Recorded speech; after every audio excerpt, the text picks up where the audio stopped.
I should never have insisted on going to that movie theater. Everything started going wrong when we arrived at the mall. It was Friday, 9 p.m., and the place looked abandoned. Not a single car in the parking lot, just those flickering yellow lights that looked like they were dying. The Cine Aurora sign was so faded you could barely read it. Half the letters burned out. "Are you sure it's open?"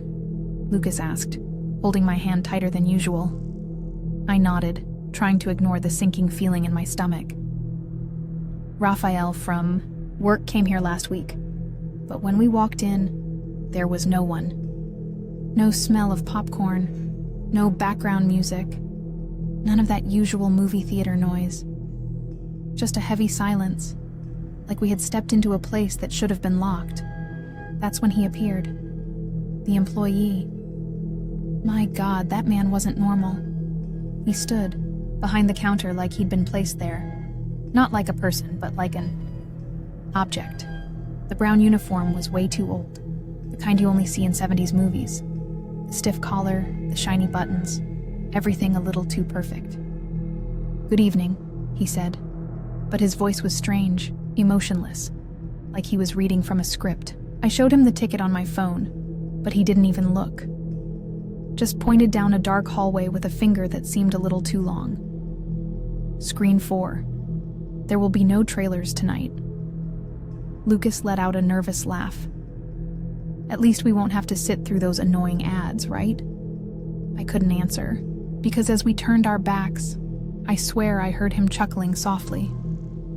And when I glanced at the reflection in the ticket booth glass, he was still watching us, with that smile. The room was freezing. Not regular AC cold, but the kind that seeps into your bones and doesn't leave. There was only one person inside. A guy sitting in the last row, wearing a hat. I don't even know why we didn't run out of there right away. The movie started without warning. No trailers, no, "Please silence your phones." The screen just lit up with that cliché scene of teenagers in an abandoned house. But something was wrong with the image. It was blurry, like it was being projected through water. We even rubbed our eyes, thinking we were imagining it. And then it happened. In the middle of the scene where the main character finds an old book, the screen shook. For 3 seconds that felt like hours. Everything vanished, and all that remained were those symbols. Circles within circles, lines twisting like snakes, shapes that made my eyes hurt just looking at them. And the worst part, I heard something. A whisper in my right ear, in a language I'd never heard before. But somehow, I understood it. "You should be used to this by now," I screamed. Lucas jumped out of his seat like he'd been shocked. "What the hell was that?" he yelled, looking around as if expecting someone to explain. But the room was still empty, except for the man in the hat, who was now facing us, and even in the dark, I knew he was looking. I didn't think twice. I grabbed Lucas's arm. "Let's get out, now!" We got up so fast the chairs crashed to the ground behind us. But when we turned to run, the screen reflected something that shouldn't exist. The room was not empty. All the seats were taken. Figures sitting perfectly still, all facing away. And at the back of the theater, near the door, the employee, standing, wearing that inhuman smile. The lights went out, and when they came back on, no one was there. We left the screening room, and the place we had passed through earlier had become completely nightmarish, and something seemed to be watching us. The cinema hallway seemed to have stretched since we entered. The amber lights cast patches of shadow between each bulb, and the once vibrant red carpet now looked faded and damp. Our footsteps echoed strangely, always about half a second delayed, as if something was mimicking our movements. "Look at this," Lucas whispered, pointing at the posters. The actors' faces were slightly distorted, their smiles too wide, their eyes far too dark. On each one, subtly tucked into the bottom corner, was a small symbol, a circle with 3 converging lines. The hallway that should have led straight to the lobby now had an impossible fork. To the left, the exit, its sign flickering erratically. To the right, a narrow corridor ending in a door labeled projection, which I swore hadn't been there before. That's when I heard it. A whisper of footsteps behind us. Not the heavy drag of someone approaching, but a faint rhythmic sound, almost musical. In the reflection of the abandoned candy counter, I saw him. The man with the hat, standing completely still right where the corridor split. "Don't run," Lucas murmured, his fingers trembling slightly against my wrist. "Act natural." Every reflective surface we passed showed him a little closer. In the first display case, he was still at the end of the hall. In the second, halfway down. In the third, just a few steps behind. But when I turned around, the corridor was empty. He only existed in reflections. In the fourth display, I noticed something strange. While our reflection showed raw terror, the man in the hat looked relaxed, hands in his pockets.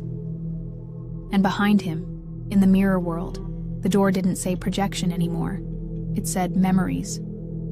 When we finally reached the exit, the door was locked. The symbol from the posters was engraved on the handle, the same one Lucas had been unconsciously tracing on his leg with his finger. In the glass of the door, our reflection showed him standing behind us. When he lifted his head, there was no face, just concentric circles, spiraling endlessly inward. He pulled a yellowed ticket from his pocket and pressed it to the glass. 10/15/1987, the date the cinema had supposedly closed. The door opened with a sigh. But as we stepped out, I heard the projector whir back to life in the depths of the theater, and a voice, whether it belonged to the employee or something far older, I couldn't tell. The fresh air outside felt like waking up from a dream as we stepped out. I turned to look at the cinema and there was nothing, just an empty lot surrounded by fencing, with a rusted sign, "Condemned area, do not enter." "Marie, what the hell was that?" Lucas asked, his voice shaking. His phone started beeping, delayed messages coming in. So did mine. A message from Raphael appeared. "So, did you find a good cinema for us to go this Friday? I've been wanting to see that new horror movie." My stomach twisted. I replied with trembling hands. "What do you mean? You're the one who told me about Cine Aurora." The response came instantly. "Cine what? Never heard of it, LOL. You okay?" I showed it to Lucas, who was already searching on Google. Cine Aurora closed in 1987 after a fire. 3 victims, including an employee and 2 audience members. His face turned pale. It says the building was demolished 30 years ago. I went through my chat history with Raphael. There was no mention of the cinema, as if I had imagined it all. But the tickets were still in my pocket, now yellowed pieces of paper, nearly crumbling in my fingers. The date, 10/15/1987. At home, the anomalies continued. Photos we had taken that day showed strange shadows in the background. My playlist had songs I didn't remember downloading, all with disturbing titles like 3 p.m. screening and The Last Film. That night, I woke up at 3:33 a.m. to the sound of a film projector coming from the living room. When I got up, I found Lucas sitting on the couch, staring blankly at the empty wall. "It's starting," he said without turning. On the wall, projected, from no visible source, was the final scene of the film we never finished watching. And then, looking closer, I realized that wasn't Lucas anymore. My heart stopped when I realized it. His posture was wrong, too rigid, as if he were being held up by invisible strings. And the smell, that sickly sweet stench of rotting flesh we'd smelled at the cinema, now clung to the air in our apartment. "Lucas?" My voice came out as a hoarse whisper. He turned his head at an impossible angle, as if his neck had twisted 180 degrees independently of his body. His eyes, God, his eyes, weren't the same anymore. The pupils were far too dilated, swallowing. The irises, reflecting the dim room light in circular patterns that resembled the symbols from the cinema. "You didn't watch till the end, Mariana."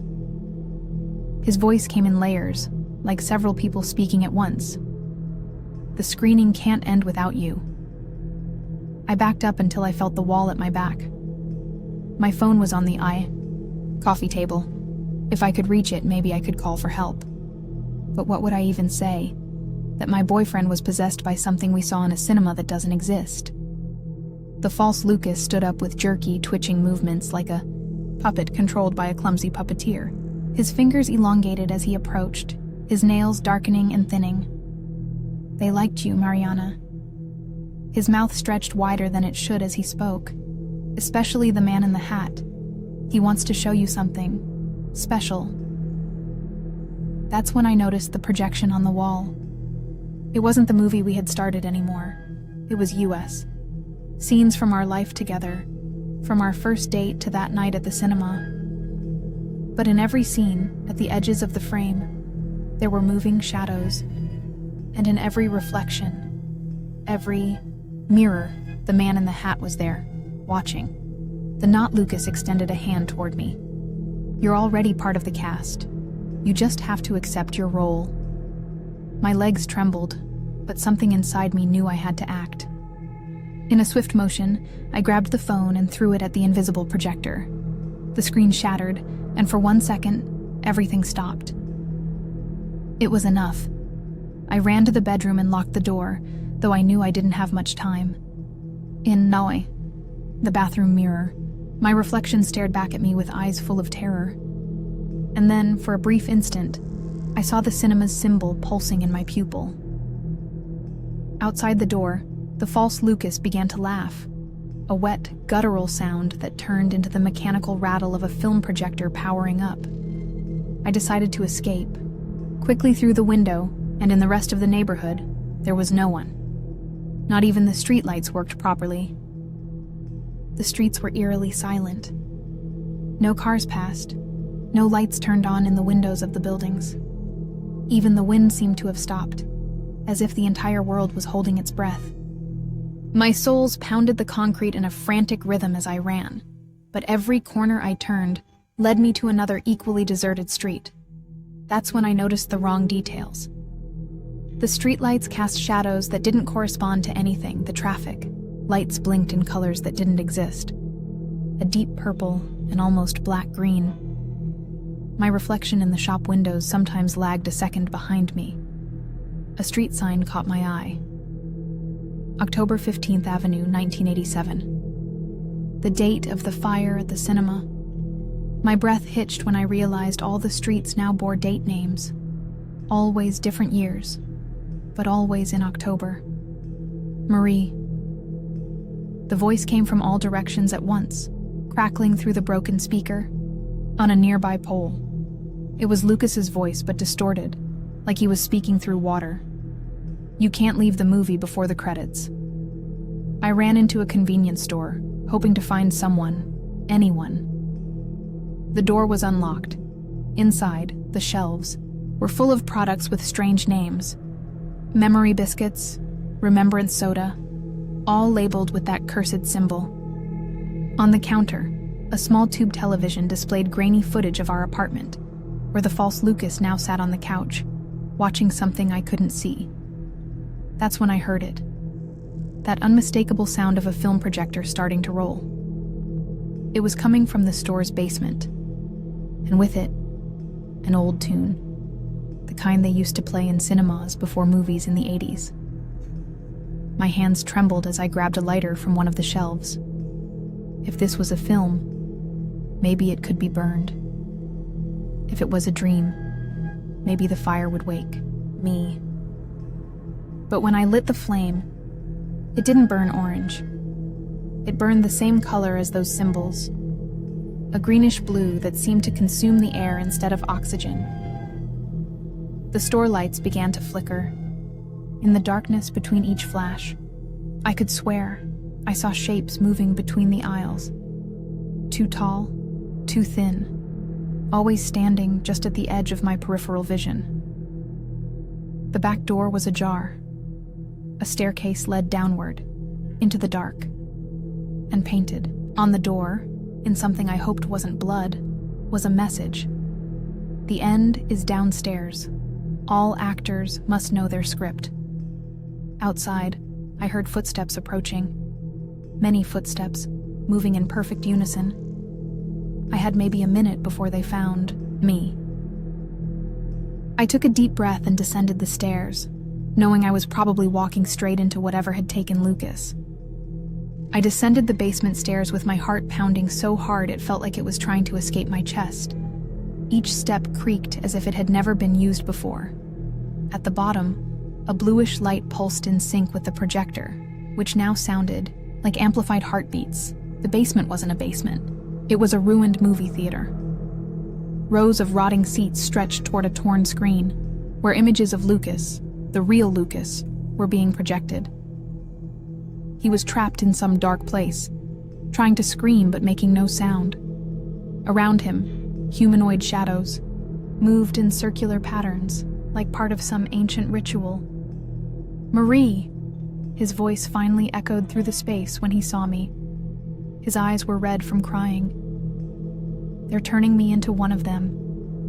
You have to get out before..." The image distorted. The false Lucas appeared in the projection, standing behind the real one, placing a hand on his shoulder with a smile that didn't belong to anything human. "Welcome to the set, little star." His voice came from every speaker at once. "Your boyfriend is doing a wonderful job as the new Hat Man, but the show must go on, with you." The theater seats began to move on their own, swiveling toward me. In the chairs, blurred figures materialized. Spectators who weren't really spectators, with smudged faces and mouths frozen in silent screams. The real Lucas was fighting something invisible on the screen. "Run! They want to replace you with me. The theater only needs one of us to keep existing." My legs felt rooted to the floor. The smell of burnt popcorn filled the air, mixed with something metallic. On the floor, my reflection didn't obey me. It smiled and waved, like a character on a screen. The false Lucas emerged from the shadows, his movements now too smooth to be human. "Every great film needs a dramatic ending, Marie. Yours will be unforgettable." That's when I noticed the lighter still in my hand. The blue flame danced, reflected in the eyes of the figures in the seats, and in a desperate move, I threw it toward the curtain beside the screen. The fire spread too fast. It didn't burn, it erased. The blue flames consumed reality like celluloid film, leaving only white void behind. The theater collapsed around me. The last things I saw were the real Lucas being pulled into the burning screen, and the false Lucas laughing as his face melted like wax, revealing nothing. Just darkness, and those spinning symbols where his eyes should have been. I woke up in the hospital. They say they found me unconscious in the empty lot where the Cine Aurora burned down in 1987. That Lucas never existed, at least not as my boyfriend. He was one of the victims of the fire, an 18-year-old who died watching a horror movie that fateful night. But at night, when the hospital halls fall silent, I sometimes hear the sound of a projector from the end of the corridor. And on the screen of the turned-off TV, my reflection sometimes blinks and smiles, showing just for a moment, pupils filled with those cursed symbols. The doctor says it's PTSD. I know the truth. The film never ended, and my final scene is still to come.